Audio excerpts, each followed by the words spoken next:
Hello, everyone. Welcome to All Things College and Career, the podcast to turn to for all of your college and career planning needs. We are your hosts, Meg Gary and Bobby Ryan, owners of academic and career advising services located in Kennebunk, Maine. We started this podcast to provide helpful information to listeners researching careers, colleges, or academic majors. Choosing your career or college is such a big decision, which is why our motto is learn before you leap.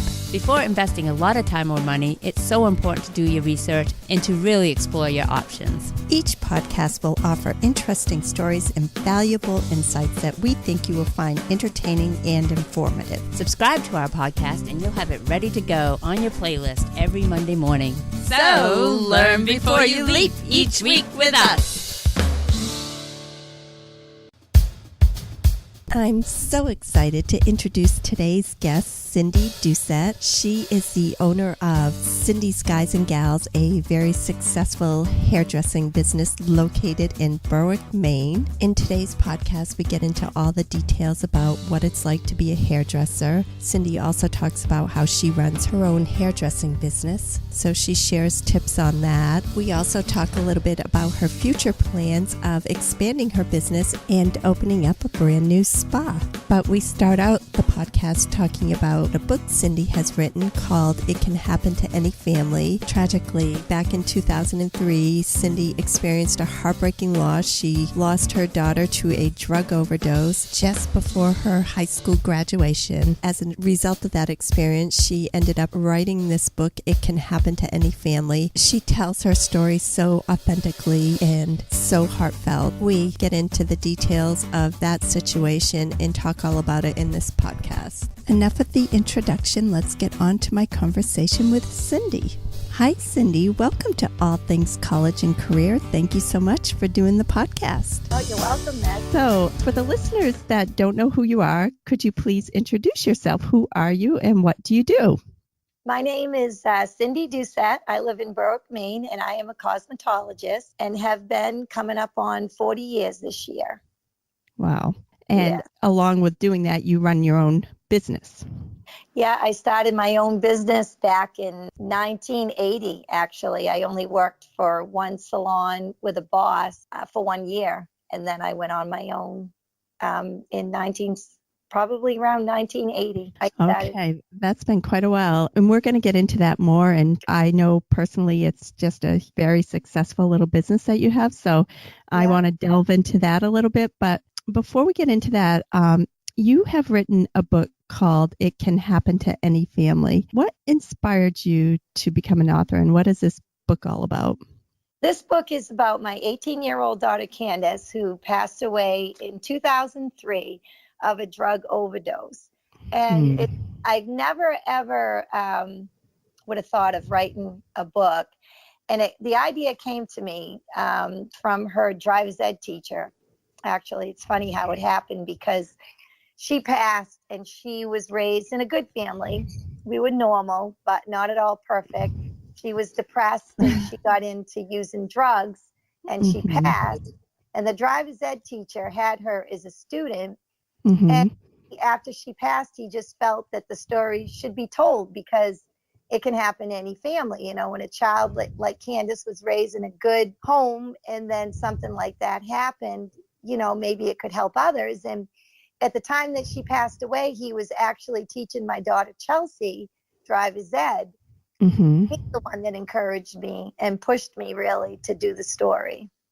So I did after prodding and pulling, and I didn't want to do it, but he encouraged me and I finally did do it. Did you find it cathartic or helpful to process that whole painful situation by? Yes, it was the same time. It was, you know, it helped me get a lot of my feelings out.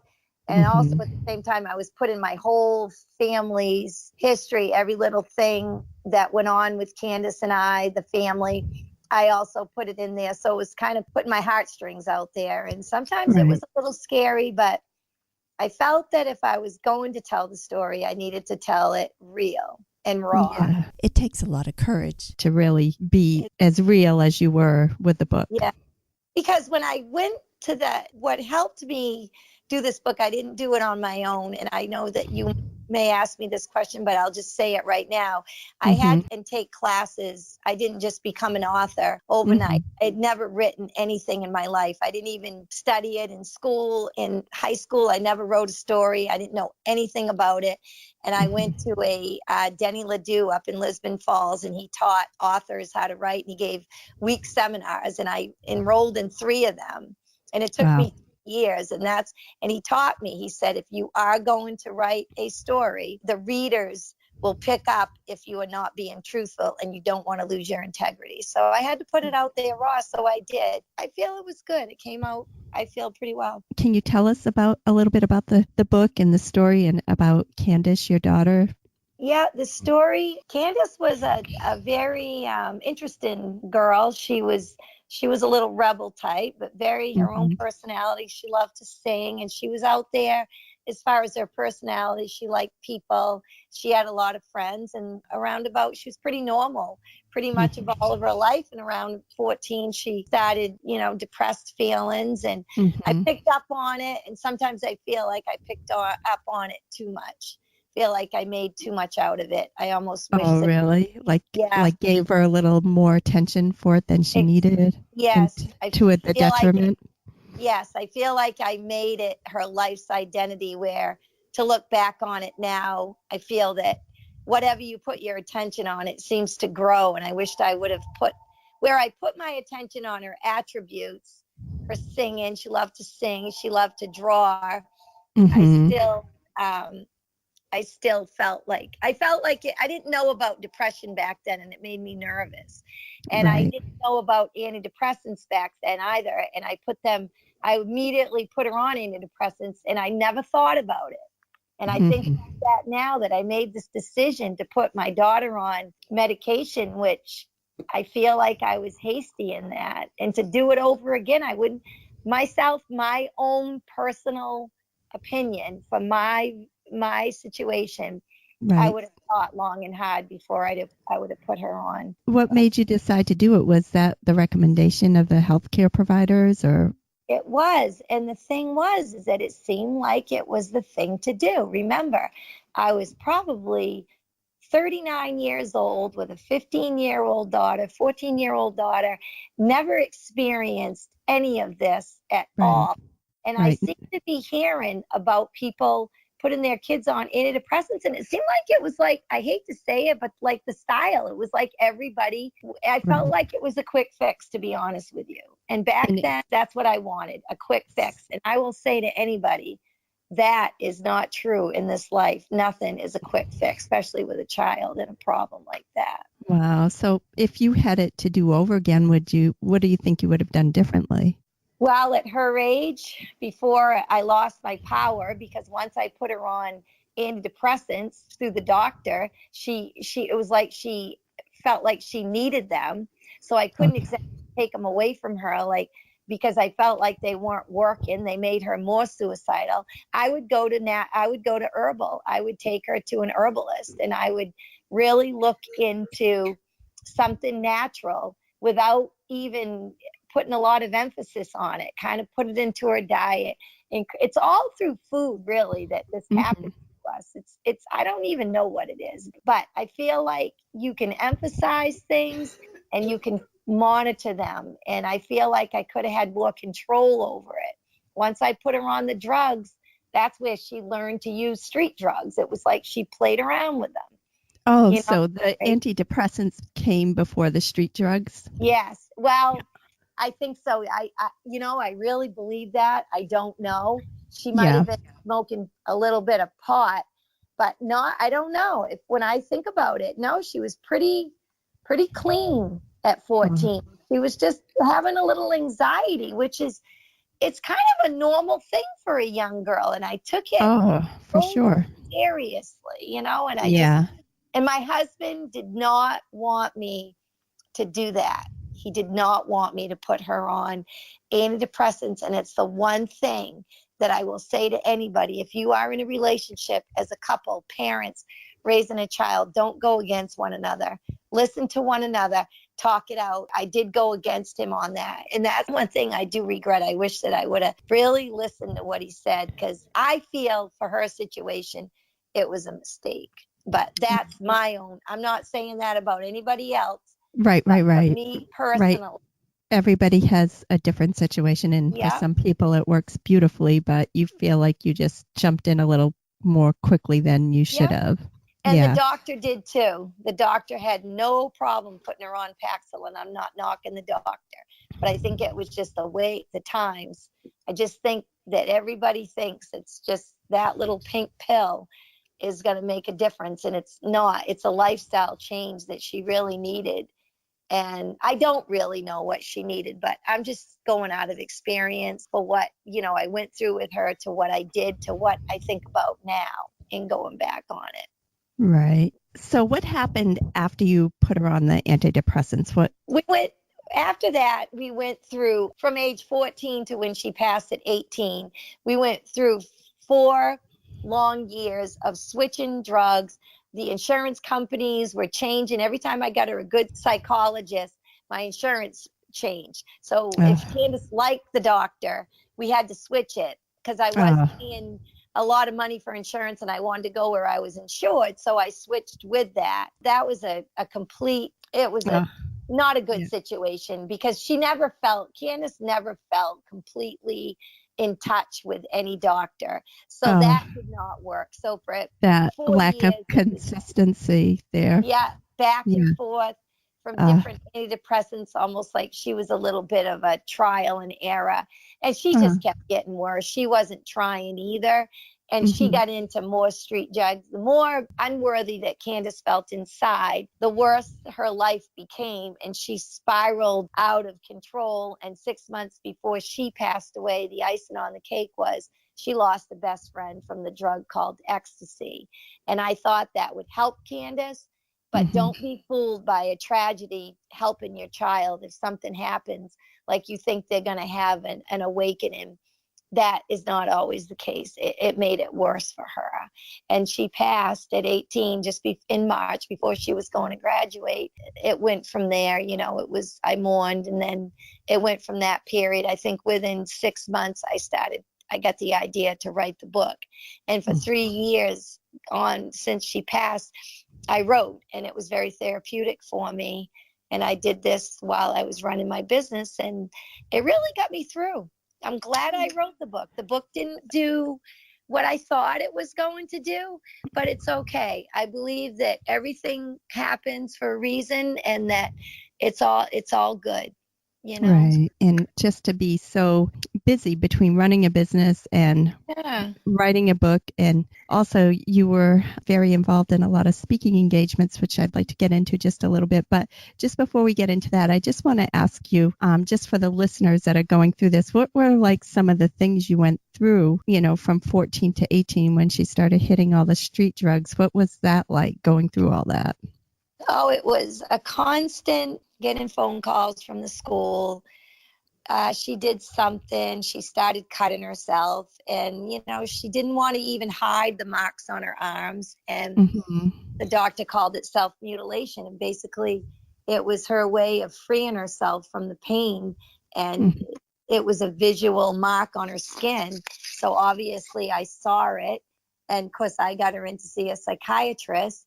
And it seemed like she got worse. I feel like right after, I feel like I can pinpoint that when she started on Prozac, they put her on that. It was Paxil, Prozac, Adderall, all these different things. Yeah. Like she started to become more suicidal. I never heard Candice talk about killing herself. And it was just never, I couldn't get her out of bed. It was a cycle of in the morning getting her up. Once I could get her out of bed and get her at school, then it would be like, is she going to be okay?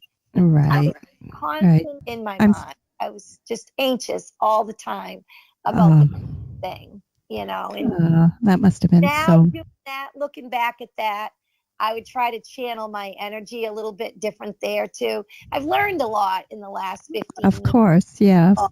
Stuff, Right.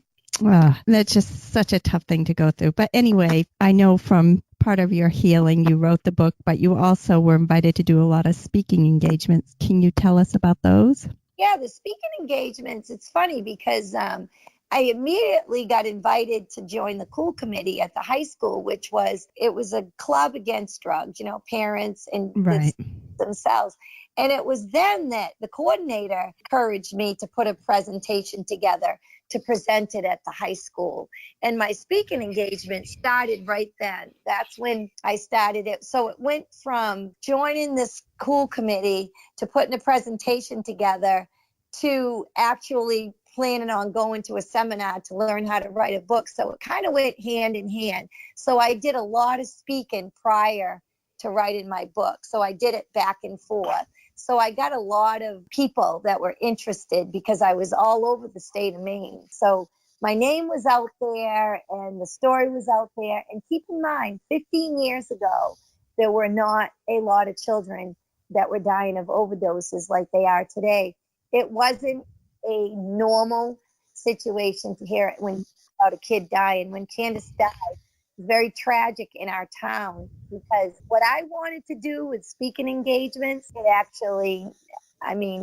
never even made a budge. It's gotten worse. I really thought I could make a difference, but got exhausted with it. Yeah. So your hope was to prevent some deaths, and in your opinion, it's just gotten a lot worse. Yes, my hope, I really had a sincere, heartfelt feeling that I could make a huge difference. And I will never know the difference that I made in somebody's life. You don't always know. Right. That I have made big differences. I've been told with certain people, but I wanted something that would be put in place with her name even attached to it, like some sort of a teen center or some big, huge thing that would have really made a difference. What it is that makes these kids want to go to these drugs to begin with. And for parents to join the force to know, I'm a parent just like they are. I was a good parent. I never even drank or did any type of drug in high school. I don't even drink. Candice didn't grow up around that. And I just know that there are so many families out that have the same situations. I really wanted to prevent it. And I tried. I really did. And I'm very passionate about it today.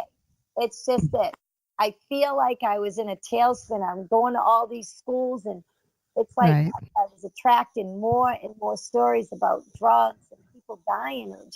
It got exhausting for me. Yeah, for sure. For sure. So you've kind of let that go. I let it go, and what I did was the book is out there. Because I have copies in my cellar, and I have my business, and anybody that wants one, I'm so happy to just hand someone a book because now I don't have to go around and tell the story. It's told in this book. So I feel very proud of that. And that book for years can help somebody because it's written. Right. Absolutely. And I think there's nothing like having somebody that's been through it when you're going through it to relate to, because nobody, unless you're in it, you can't say, I know what you're going through because you actually went through it. Right. That is one thing I can relate to. There's a lot of things I can't relate to. I can't relate to people living with cancer, but I can relate to, because I've never had that, but I can relate to losing a child.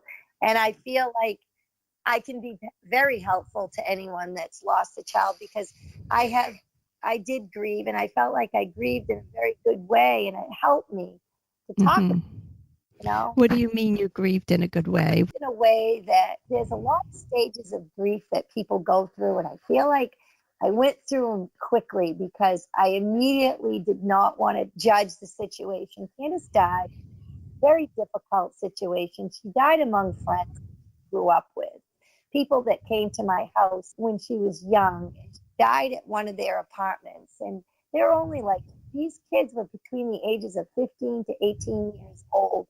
And she died among these kids. I don't even know what happened to Candice. I never got a full report. I was told that she died 14 hours later. I've been looking for her all night long. I had no idea where Candice was. And if I'd gotten in my car that night to search for her, I wouldn't have even known where to go because I never knew that she was hanging out at this place in Somersworth. And she had been dead, and nobody called 911 till 14 hours after she had died. And I think maybe somebody could have done something to help her, but that was a situation that I did not want to hold judgment on these kids. The kids, they were probably high themselves. I don't know. I don't know what happened to her. But right when it first started to happen, I did want someone to pay a price. You know, I wanted that kid or whoever gave her the drug. Somebody sold her a methadone, and that's what killed her.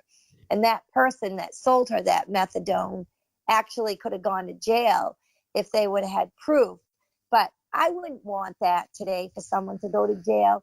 I would just, because anybody that's harboring anything, you're hurting your own self. So for me, I realized soon on that I needed to get rid of as much of the grief, the pain, the sadness as I could. And I had a 15-year-old daughter that needed me, a good daughter that wasn't doing any of these drugs or anything. And I had a 20-year-old son and a husband.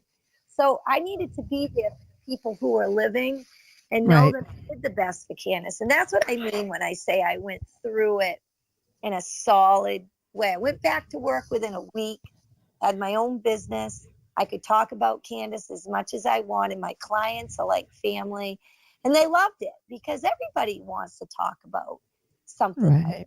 You know, I love how you handled all of that. That it would be so easy to be vengeful, but you were more forgiving, and that's so admirable.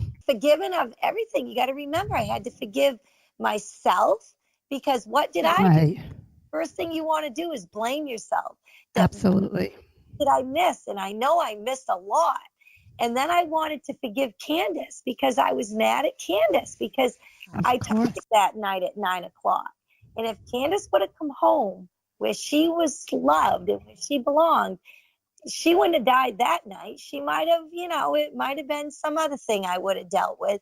But I had to do a lot of forgiving and a lot of atoning and just letting it go and just giving it up. And as you said, you had a lot to live for. You had a daughter and a son and a husband and a business to run. And right. People got to realize that I feel that I was grateful to know my daughter.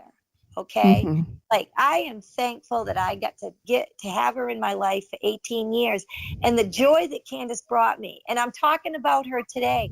She taught me how to be an author. She taught me how to be a public speaker. That tragedy taught me, it took me out of a box and I was able to grow from that. And as sad as it is to think about, you don't have that person in your life. I don't choose to go to that sadness. I choose to say, this is what I got from her. And she got from me. I love that. Yeah. So you were focusing on the blessings of it all. Exactly. I did right away. Yeah. Yeah, I love that. Because the blessings of it all is right from the moment she passed was I had this feeling of peace. And I don't think that anybody would understand it other than a parent that has gone through something like this with a child and then they lose them.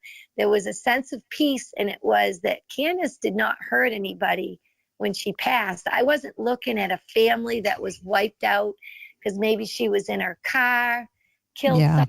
I mean, she died by herself and she didn't hurt anyone. That's a lot to be thankful for. Yeah. I mean, I can understand that feeling of peace because you'd been through 4 years of anxiety. So exactly. And it was like, it wasn't my fault.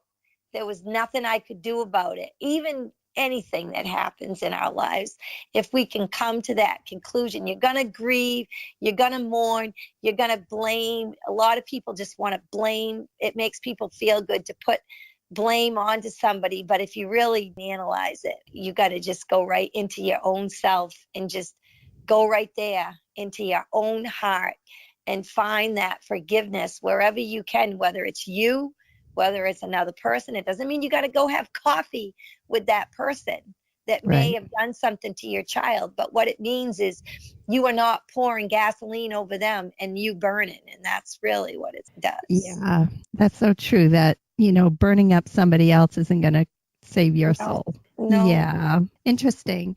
Well, just getting back briefly to the speaking engagements, are there any that you are interested in doing anymore, or are you completely done with that? I haven't spoke in so long, probably 5 years now.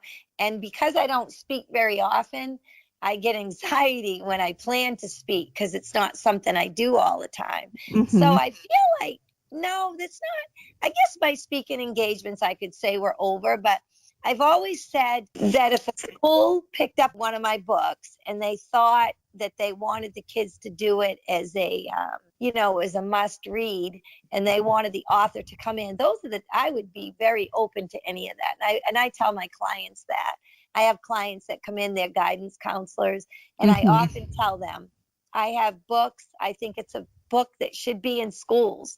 I mean, I remember being a kid in school and having to read books like Go Ask Alice. We read that one. That was a big one, if you remember that, Meg. Yeah. And this book, I feel, has even more bits and pieces in it that are open for dialogue. That's where I feel like I would definitely, like I'm talking to you right now, I would like to be in a panel talking like this. I think it's kind of cool. I think it helps people. It creates a lot of dialogue, and people feel better when they listen to somebody else, something like that. But to get up in front of a school and have a presentation, not so much. No. Yeah, I totally understand that. And you did do some like local television panel talks back in the day. I did. I actually formed a television show in Bath, Maine, Brunswick, Maine. So he's a TV crew, right. And he has a TV, and we formed a TV station. So yeah, that was pretty good. Yeah, for sure. So anyway, taking a transition here into a new topic. So you are an author, but you also are a hairdresser and you run your own business. So I'd like to get into that a little for any of the listeners out there that are either thinking about going into becoming a hairdresser or to opening up their own hairdressing business. How did you decide to become a hairdresser? Oh, well, my mother was a hairdresser.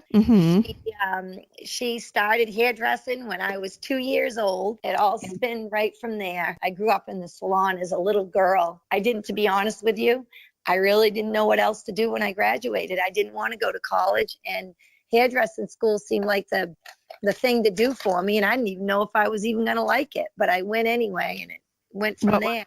What was hairdressing school like? Did you like it, or? I did. I loved it. It was pretty easy back then. It was. Are you saying it's not anymore? Is it? No. Yeah, that's like with everything. Everything's getting tougher. It's way more expensive, but man, the kids coming out of school today, it's unreal what they're learning. I mean, my daughter my daughter's a hairdresser also. She works with me, and she went to hairdresser school years ago. And what she learned was more so than I did. But I talked to some kids that come out of hairdressing school today, and they are learning so much about colors and all the new techniques and skin. And it's just wonderful what they're learning. That's amazing. That's fantastic. Awesome. So what would you recommend to anybody considering a career as a hairdresser? Like, would you just jump right in, or, I mean, how could you make sure it's for you? All right. What I would say to anyone that wants to be a hairdresser right now, because the thing is that a lot of young girls, I've watched them, they go, they spend the money, they think it's easy, and they don't even pursue it. It's just a waste of their time, waste of their money. I would talk to people like myself, business owners, and I would really make sure that I want to do the career, because I feel that money to be wasted on a school, and I don't care what people say, oh yeah, it's under your belt. Not really. Once you get out of school and you let it go stale, you might as well say you never even went, because you lose your hours. And I would say really research it. Take it serious. I think hairdressing has not been taken as serious like other careers, because I feel like now it's a little more expensive. But I just think people go, oh, I can have a career in a year. It's so easy. It's not. You're dealing with people every day. You've got to know how to be with people, Right. And the techniques are not easy either, learning them. I mean, you gotta really like it, because you're constantly just a good hair cutter. Yeah, it seems like you're constantly evolving and learning, and it just doesn't end after the year of school. No, what's fun about it and what's nice is that once you're out of school, you don't have to study the skin unless you want to go to like you'd go to be an esthetician for that. But you have to study certain things. It's like any school. You have to take all these tests, and it's kind of, it's annoying. You just want to get out and you want to work and you want to earn money. And that's the one thing that I loved when I got out of school is I didn't have to do testing, because after that, nobody's telling you that you have to go to school for anything. All your education is taken up on your own. You make it what you want it to be. Right. You can be a hairstylist in your home. You can do it out of a little corner of your home, all by yourself. I have a niece that does it up in Wolfboro. She's all by herself in a little area in her home. Loves it, loves it. And then myself, I've got my daughter with me, and we expanded into, we have an esthetician with us now, and we have a nail room. It's in my home, but my home was big enough to host it. So that's working out. But now we want to expand even further. So you take it to any level that you want it to be. Right. It could be as small or as large as you'd like it to be. Totally. So I know when you finished hairdressing school, you went to work with somebody. So what influenced you to open up your own business? Okay. So I loved my boss. I thought she was really cool. I was only there for a year, and I only had one boss. But the problem with it was she probably just wasn't the right boss. I mean, she was good. I just felt like, I hate to say it, but there was a lot of talk when people would leave about catty crap. And one of the customers kind of came back to me and said, what do you guys say about me when we leave? And I just really never even dawned on me that people would think I was talking about people. And I made a pact from that day on. I do not want my salon to be that way. I want my salon to feel homey. People come in, and when you leave, nobody, the conversation's done. It just doesn't, Right. So you don't want people to leave feeling like all the customers are talking about them as soon as they walk out the door. No, don't want that. And I want people when they come in to feel so welcome. And I have myself, Chelsea, and Ashley, and people come in, and these people, I've never met a lot of these people, but I feel like after 5 minutes, they feel probably like they have been coming to the salon for a while, because I just love that part of it. I love to greet people. I like people to feel home. I'm like that in my own home, so I want that in my business. I love people to feel like they've walked into a place where this feels like home. This is really cool. It's a nice environment. The price is good, and they're getting a good service.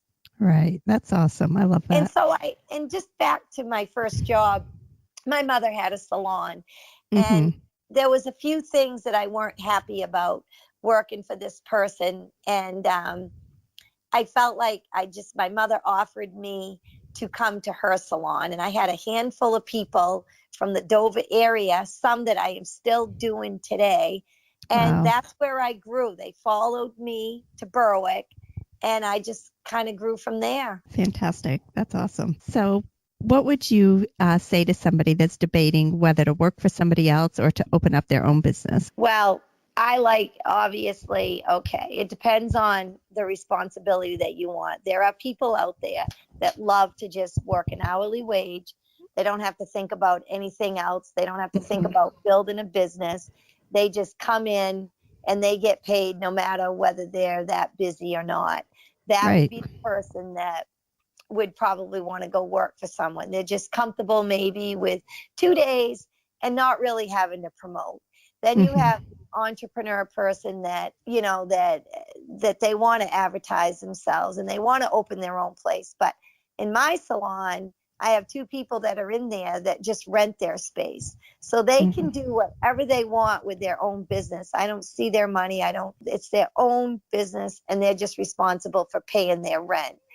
So you have that. So somebody might not be comfortable with that because they might have the fear that maybe they're not busy enough to keep up with a rent every month. You have your fear-based people that want to depend on other people, and then you have your people that just go for it.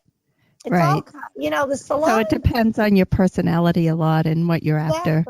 Yeah. What would you say are the benefits of owning your own business? The benefits of owning your own business, there's pros and cons. I mean, you don't get paid when you're not working. That's always been one that you have to plan on your vacations. I'm a budget person. So if I'm planning a vacation, I like to budget my money so that it's like I can pay myself when I'm gone. Right. Your life is your own. But in this business, your life is really not your own. You say it is, but there's nobody that's going to say to me, if something's going on that I got to go to Florida for a family member, nobody is going to say to me, you can't do that next week. I can do Right. whatever I want, but I just have to finagle everybody. I have to Right. book But my customers accordingly. If I want to work on the weekend, all weekend, and get people in, that's when I do it. I love the freedom that right. I get from being on my own. I mean, I can imagine that is awesome to have the freedom. But as you said, it's not complete freedom because you have to make it all work, but nobody's going to tell you no in the process. Exactly. And when there's a holiday, you're working. Oh, Chelsea okay. and I, we often say how we don't really enjoy the holidays that much because we work so hard. But then again, as you mature into this business, Mm-hmm. and I am not burned out. The reason I'm not burned out is because I don't let people dictate how I'm going to work. Mm-hmm. I set my schedule, and that's how it is. And I know when the holidays come, I know when I'm going to work. I get everybody in. I don't refuse people if I can't help it. I schedule it all. I'm very scheduled on how I do things. And that way I always have a peace of mind about my business. It's all That's in the awesome. way you set it up, I guess, Right. like anything. Exactly. So are there any big drawbacks that you would? I hate to say I don't find any drawbacks. The only drawbacks are you can't leave in an emergency. Mm-hmm. Like, I mean, our sick kids, all my life, my sick kids, I think I took them to my sister-in-law's to daycare. I went to work. I'm not trying to sound like I'm not an emotional, caring person, but when I have clients on the books, I come hell or high water, I do my clients, and Right. even when we just can't take a day off and say, oh, I have a sniffly nose. My clients would rather come in and have me just not breathe on them too close. They want I don't make excuses to not work. Right. If they're planning to get their hair done that day, don't. And you know what? With the power of intention, it's so funny because when you intend on the health, you get it. Because I don't know how many, I don't even think I can tell you when I ever took a day off. I probably had to go get through it, and say, oh, I can't wait for the end of this day. But I managed to get people done, Yeah, wow, you're pretty lucky that way. For listeners that are curious about learning more about being a hairdresser or running their own business, just what's a typical day like for you? Just run us through a typical work day. Okay, a typical day for me is I start around 7:15. I get in the salon and I'm booked every 15 minutes, half hour. I'm busy doing something pretty much from that 7:15 until 11:45. I come in, I work in my home, so I come in and I have lunch with my daughter because she comes in at 9, so she's working beside me because she has children. She starts later. So we have lunch together till 1 o'clock, 1:45. And then I go back in, and from 1:45 to 1, I don't stop again till probably 7 that night. Wow. And I do that. That's a long day. 12-hour days. Day, but remember, I'm doing it on Wednesday, Thursday, the same exact routine. And then Friday, I get in and I work till probably 1. But if I have clients that need to come in later on Fridays, I stay in and I work for them. I work and do them. Right. So I'm flexible. So you figure I'm going in 3 hard working days and I'm on my feet. But I have a wonderful, wonderful podiatrist that recommends That's right. A lot of these hairdressers do unfortunately need a podiatrist done. Well, I do what he says, and I wear the shoes that I'm supposed to wear. And because of that, I can be on my feet and my feet do not bother me. That's and I'm awesome. not that tired when I'm mentally tired, but physically, I seem to you're have fine. the energy. Yeah. Wow, that's great. And I mean, I can see the appeal of cramming it all into 3 days and having 4 days to yourself. Oh, I love it. Because my husband has his own business. I do his books on Monday. Tuesday, I have to have time to maintain my home because my husband isn't a maintenance man. And so, I got to do a lot of things. So I like to be able to keep things done. You are pretty amazing that way. What is your favorite thing to do as a hairdresser? Do you have a specialty or? I like doing all of it, really. I like coloring and cutting and doing there's a lot of different techniques now that are going on, different techniques that are fun to learn. I don't necessarily want to do all of them because they're very time consuming, but my daughter does all the new techniques and it's fun to learn the different things that she does. I will do, but my businesses, I have it situated and scheduled in a certain way that right now, being in the business for 40 years, I do perms and colors and cuts, and I have more like root colors that I do, which are not as time consuming as like your balayages and your ombres and stuff like that.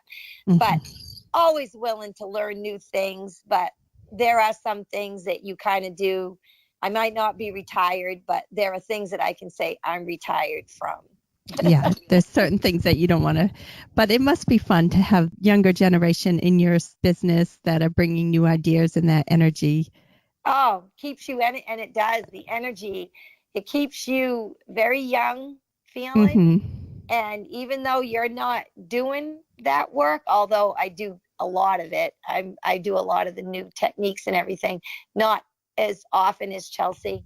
But mm-hmm. I love watching it. I think hairdressing is such a creative business, and it's such a beautiful thing to watch, to see the hair, the color and stuff. And it is very interesting. That's interesting to think of it as a creative business. It is kind of, artistic in a way. Oh, very artistic with the updos and the colors. We have to think about a lot of the color wheel and your toners. There's a lot that goes into it. Yeah, and not only that part of it, but it's, part therapy too, right? Oh, yeah. My customer just texted me and she said that she's got to get her roots done, and that she says, well, at least I can go be with you. And I said, I do have a great job. I can spend time with a lot of people that I really like.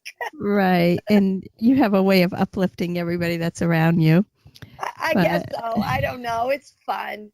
I like listening to people's problems, really. If it's funny because if somebody does have something that's going on in their life, I don't just say, yeah, and give them like, oh, you'll be all right. I get right into it. I really listen to what you help them unravel the whole process. And I really do. If I'm alone with someone and it's, or even if the salon is full and people aren't private, people love you share. It's very amazing when you get into a place of business that's very small, like my mm-hmm. salon is small, but if there might be 4 people in there, all sharing their stories, it's amazing how helpful it is to people. Right. It's a chance for people to get feedback that they might not. Yeah. And not feel like you're talking about them or. Right. Yeah. So cool. Do you have to, like, as a hairdresser, are there any outside commitments like continuing education, or is that just optional kind of thing? It's optional. It's all in what you make of it. Like, there's a lot of forums now with social media. Everything mm-hmm. is out there now. So you can go on at night. I can sit in bed and watch videos on techniques and you can follow certain stylists. So it's kind of unique in a way. You don't have to go to the shows. The shows are a big hurrah. They sell the product.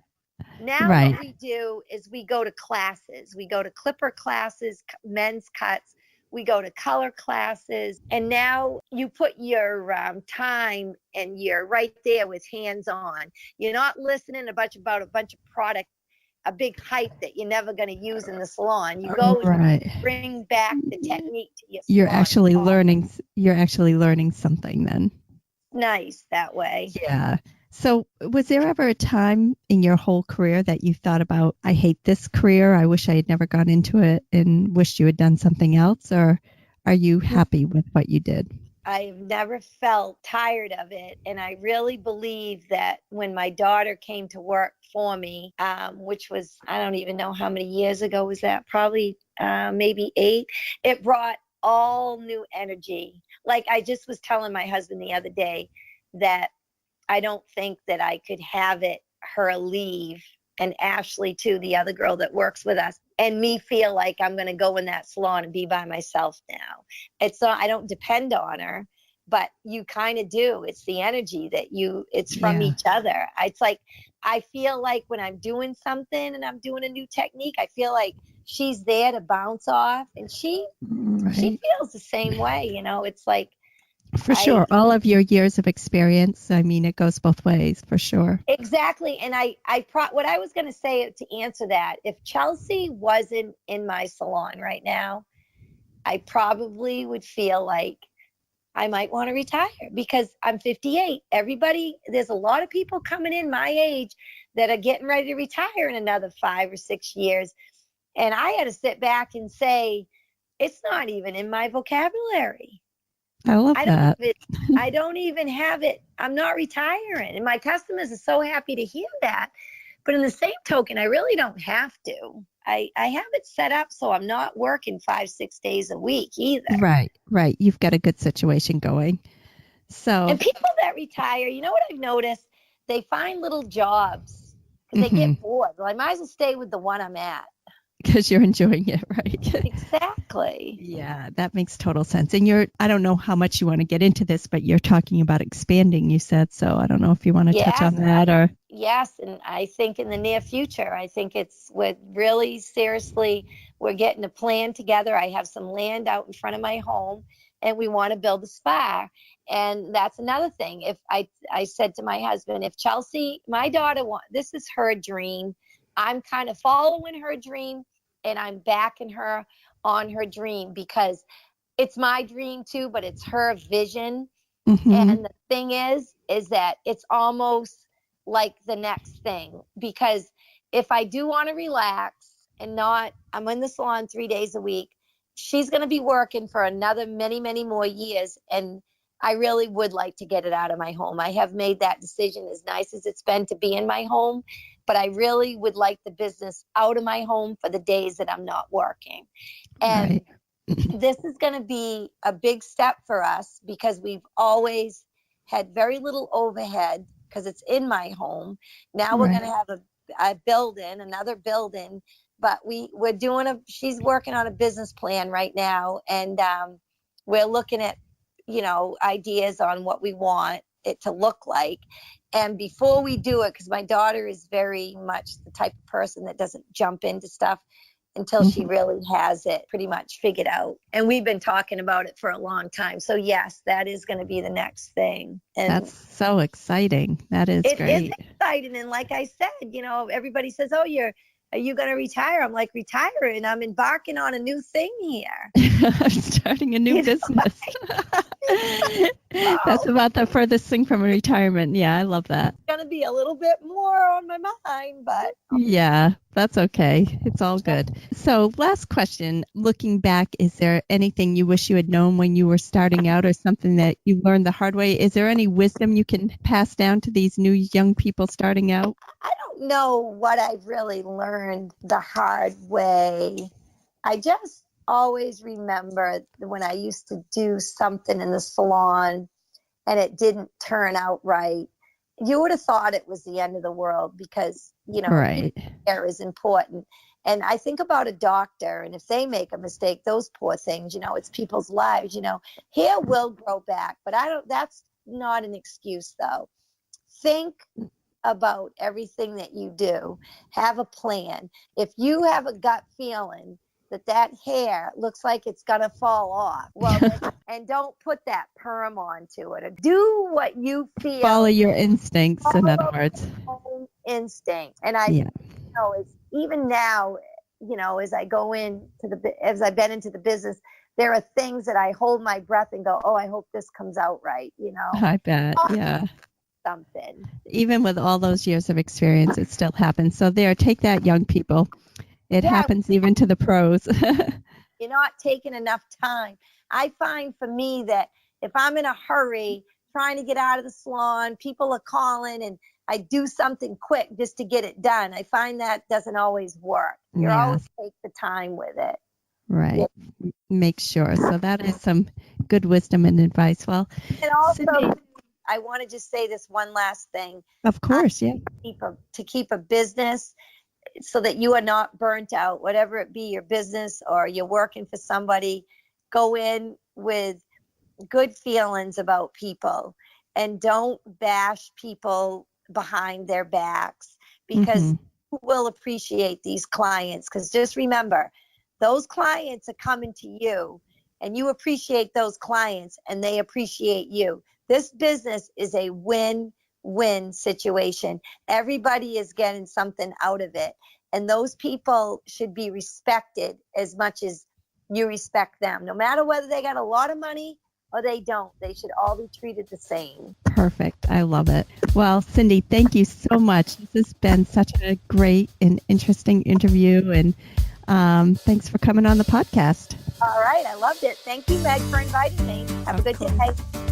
I so enjoyed my conversation with Cindy, and I hope you all did as well. If you happen to be located in the Berwick, Maine area, you might want to check Cindy out at Cindy's Guys and Gals. She is an amazing hairdresser along with her daughter Chelsea, so they will take fantastic care of you. I will include the links to her business in the show notes, and also for any of you that are interested in reading Cindy's book, It Can Happen to Any Family, I highly recommend it. It's a great read. You can purchase it on Amazon, and again, I will include the link to that in the show notes. And as a final note, anyone interested in learning more about our business, academic and career advising services, we invite you to visit our website, and we will include that link in the show notes. We assist people with changing careers, possibly finding that first job out of college, the college admissions process, selecting an academic major, deciding on a career, or things of that nature. You can check it all out on our website, Academic and Career Advising Services. We are located in Kennebunk, Maine. However, for your convenience, we also offer video conferencing services. You're never too old to change your career or to go back to college, and you're never too young to begin thinking about your future. We enjoy serving people of all ages. If you enjoyed listening to today's podcast and would like to help us out, could you please leave a rating or review on iTunes or wherever you get your podcasts? This really helps others to find our podcast. We would greatly appreciate it. Also, to get all the latest on upcoming episodes, please follow us on social media. All of those links will be included in the show notes. Thank you and have a great day. Thanks so much for listening.